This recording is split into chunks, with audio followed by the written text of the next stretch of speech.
What are the benefits of network native security to your subscribers? A key feature of network native security is zero touch. Imagine a world today where an end user is responsible of being their own tech support, and not everybody is tech savvy. Now, security is something which is universal. It is a core service. A teenage to a senior citizen all need the security solutions if they're using internet. What network native does is that it makes the security solution very simple and accessible for everyone. It's zero touch, no installation required.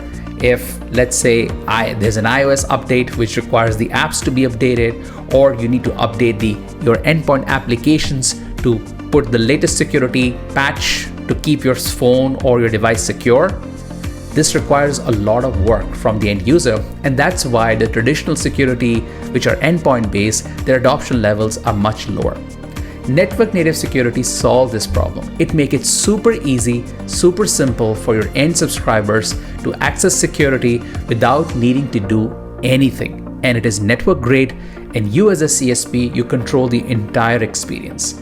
And finally, you can leverage it completely the way you want to bundle it with your premium plans or offer it to a customer at a premium, and also make it super easy for customers to add this as to their bundles or include their entire family or small business users to the security solution in one simple, easy way. Maybe a click of a button or just a call away. And the security service just works seamlessly. This is the advantage of network native security to your end users, and a very powerful solution for you as a CSP to differentiate yourself.